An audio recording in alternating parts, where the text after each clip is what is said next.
2022-23 के लिए 9th और 11th क्लास का फाइनल रिज़ल्ट आ चुका है। कुछ बच्चे पास हो चुके हैं तो कुछ बच्चों के कंपार्टमेंट भी आई है, लेकिन परेशान होने वाली बात नहीं है क्योंकि कंपार्टमेंट एग्ज़ाम के लिए गाइडलाइन साथ में डेट शीट भी आ चुकी है।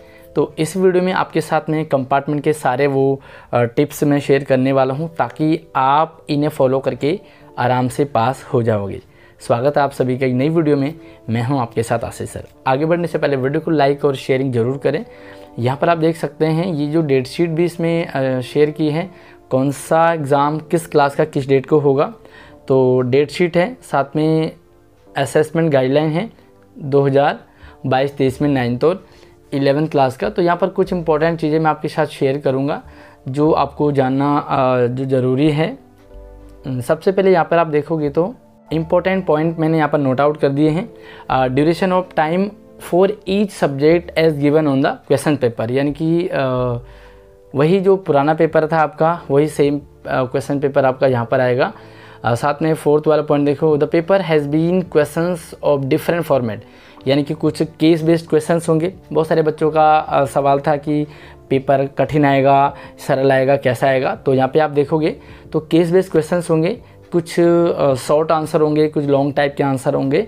तो जो एनुअल एग्ज़ाम में आपका पैटर्न था सेम पैटर्न यहाँ पर भी फॉलो होगा। साथ में आप देखेंगे तो क्वेश्चन पेपर एज बाइलिंगुअल है ना, तो क्वेश्चन पेपर आपका हिंदी और इंग्लिश दोनों लैंग्वेज में आएगा। कुछ बच्चे मैथ में कंपार्टमेंट आई है, कुछ बच्चों की साइंस में कंपार्टमेंट आई है। तो बेसिकली मैथ साइंस या SST ऐसे ही सब्जेक्ट में आती है। तो यहाँ पर आप देखोगे तो वही वाला पुराना पेपर आएगा। इंग्लिश वर्जन कई बार हिंदी वाला समझ में नहीं आता तो इंग्लिश वाले को आप कंसीडर करेंगे। यहाँ पर आप देखेंगे तो the student declare pass but do not secure 33। अलग अलग कंडीशन में अगर बच्चा पास है बट वो ओवरऑल 33 नहीं ला पाया तो 3 लैंग्वेज में है ना, यहाँ पे ताकि आपको 3 लैंग्वेज में से 2 में पास होना है, लेकिन वो तीसरे लैंग्वेज में पास नहीं हो पाया तो यहाँ पर अभी 3rd लैंग्वेज का जो पेपर है या स्किल सब्जेक्ट का वो 9th क्लास में फिर से कंपार्टमेंट वाले में एग्ज़ाम दे सकता है। फॉर एग्जांपल के लिए आपका मैथ में कंपार्टमेंट है, साइंस में कंपार्टमेंट है, बट आपका जो 3rd लैंग्वेज है हिंदी, संस्कृत या इंग्लिश, उसमें किसी तीसरे में फेल थे तो आप उस एग्ज़ाम को भी यहाँ पर दे पाओगे। A student who fail in theory he she will appear in theory. Class 11 में बेसिकली क्या होता है, ये सेपरेट पास होना होता है, यानी कि थ्योरी में अलग पास होना होता है, प्रैक्टिकल में अलग पास होना होता है। थ्योरी यानी कि जो एनुअल एग्ज़ाम होगा, प्रैक्टिकल और जो प्रोजेक्ट हैं वो आपके 30 एंड 20 मार्क्स का होता। तो दोनों में आपको सेपरेट पास होना होता है। अगर बच्चा थ्योरी में पास हो गया लेकिन वो प्रैक्टिकल नहीं दे पाया था तो वो सिर्फ प्रैक्टिकल का ही एग्ज़ाम देगा। इसके उल्टा अगर आप प्रैक्टिकल में पास हो गए हैं बट अपने थ्योरी में फेल हो गए, यानी कि जो फाइनल एग्ज़ाम था उसमें फेल हो गए हैं, तो अब आपको प्रैक्टिकल नहीं देना है, सिर्फ फाइनल पेपर देना है। यहाँ पर ये अच्छी चीज़ आपके लिए। Compartment examination for morning shift, general shift and evening shift will be held at same time. एक अच्छी चीज़ यहाँ पर है कि पहले क्या था कि मॉर्निंग शिफ्ट वालों का सुबह पेपर हो रहा था, इवनिंग शिफ्ट वालों का अगले दिन हो रहा था। तो अभी यहाँ पर सेम टाइम पेपर होगा, चाहे मॉर्निंग शिफ्ट हो, चाहे इवनिंग शिफ्ट हो, चाहे कोएड हो, आपका गर्ल्स बॉयज़ सभी का सेम टाइम में ही एग्ज़ाम होगा। तो ये काफ़ी इंपॉर्टेंट चीज़ है। अगला यहाँ पर है the examination of subject not covered in date sheet will be conducted by respective school at their own level. कुछ ऐसे सब्जेक्ट होते हैं जो डेट शीट में नहीं दिए, यहाँ पर डेट शीट भी आपके साथ शेयर करूँगा। इसके बाद साथ में कुछ टिप्स दूंगा जिससे आप पास हो जाओगे। तो अगर किसी सब्जेक्ट का डेट शीट में मेंशन नहीं किया गया तो स्कूल उस एग्ज़ाम को अपने लेवल पे करवाएगा, ठीक। उसके बाद यहाँ पे देखेंगे तो मैंने मेन पॉइंट आपके लिए रखे हुए हैं तो आपको परेशान नहीं होना है। यहाँ पे आप देखोगे link for online uploading the same name of the subject teachers and entry of the marks compartment examination। Compartment exam के मार्क्स फिर से लिंक ओपन होगा, मतलब जो बच्चे कंपार्टमेंट का एग्ज़ाम दे रहे हैं उनके लिए फिर से लिंक ओपन होगा और उनकी टीचर्स मार्क्स अपलोड कर पाएगा। जैसे आपका एग्ज़ाम होता है आपका जो टीचर्स है वो मार्क्स अपलोड कर देगा। ये लिंक ओपन होगा 17 अप्रैल से 6 मई तक, ठीक। और ये ब्लॉक हो जाएगा 6 मई को। 5 बजे। तो टीचर्स जल्दी जल्दी से अपने मार्क्स जैसे आपका एग्ज़ाम होता है अपलोड करते जाएंगे।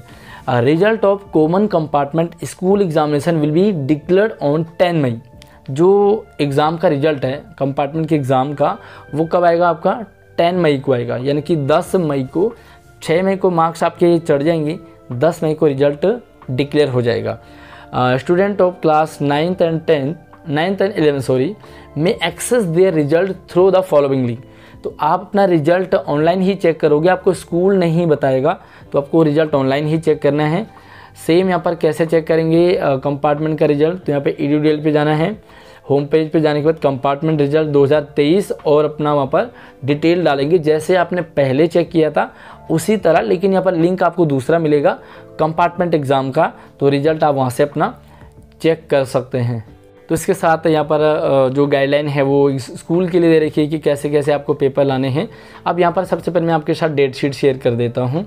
ये डेट शीट है, ठीक है। टाइमिंग जो है वो पेपर की क्या रहेगी? 10:30 से 1:30 बजे तक, 10:30 से 1:30 बजे तक सभी का पेपर एक जैसा होगा, यानी कि 3 घंटे का आपका पेपर होगा। और जो सबसे पहला 17 तारीख से पेपर होगा मंडे को सोशल साइंस का 9 का होगा और 11 का होगा हिंदी इलेक्टिव, ठीक। इसी तरह से आप देख सकते हैं तो 18 तारीख को 9 का पेपर नहीं होगा, लेकिन 11 का होगा अकाउंटेंसी, केमिस्ट्री, हिस्ट्री। उसके साथ जो 9th क्लास का पेपर होगा वो 19 तारीख को होगा मैथ का। तो आप यहाँ पर डेट शीट को एक बार देख लीजिए, ये आपकी डेट है, ये आपका एग्ज़ाम है। इसी तरह से 20 तारीख को 9 का नहीं होगा, लेकिन 11 का होगा इकोनॉमिक्स का। जो 9 का है वो आप देख सकते हैं एक एक दिन छोड़ के है, तो यहाँ पे आप डेट शीट अपना नोट कर लीजिए ताकि आपको यहाँ पे याद रहे।